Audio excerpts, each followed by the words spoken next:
বন্ধুরা, চলে এসেছি আজকে একটা ছোট্ট রেসিপি নিয়ে। তো আজকে শ্রাবণের শেষ সোমবার, বাবার জন্ম মাস, আজকেই শেষ সোমবার। তো আজকে আমি একটা সাবুর রেসিপি করেছি, সাবুর কাস্টার্ড। উইকিফিল্ডের কাস্টার্ড নিয়েছি, আমার সাধারণটা ছিল না, তাই এটা হচ্ছে কেশর পেস্তার।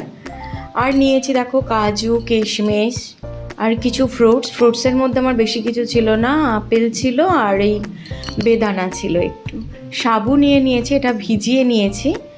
আর এই যে কাস্টার্ড পাউডার, বাতাসা আর দুধ, আর কিছুই লাগবে না এখানে।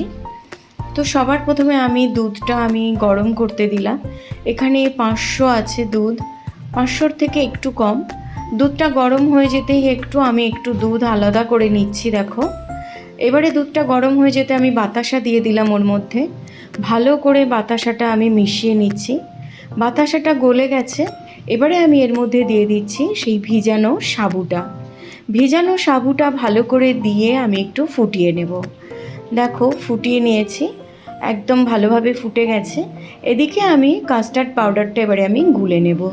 যে দুধটা তুলে রেখেছিলাম না, সেই দুধটা দিয়ে গুলে নিচ্ছি। কাস্টার্ড পাউডারটা গোলা হয়ে গেছে, এবারে আমি সেই সাবুটা ফোটানো হয়ে গেছে, তার মধ্যে আমি কাস্টার্ড পাউডারটা দিয়ে দিলাম। দিয়ে আমি ভালো করে নেড়ে চেড়ে নিলাম। তোমরা কিন্তু সাধারণ যে ইয়েলো কালারের যে একটা কাস্টার্ড পাউডার হয়, ওটাও দিতে পারো, আমার কাছে ছিল না ওটা, সেই জন্য।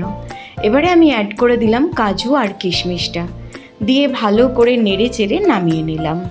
এবারে কিন্তু আমাকে এটাকে ঠান্ডা হতে দিতে হবে, ঠান্ডা না হলে কিন্তু আমি ফ্রুটসটা মেশাতে পারবো না।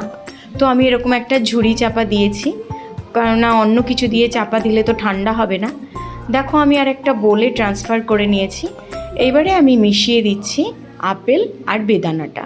তোমাদের কাছে আরও নানা রকম ফ্রুটস থাকলে মিশাতে পারো। ওপর থেকে একটু ছড়িয়ে দিলাম বেদানা।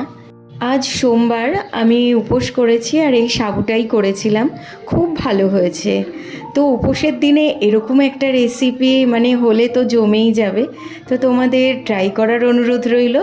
তোমরা ভালো থেকো, সুস্থ থেকো। Thank you.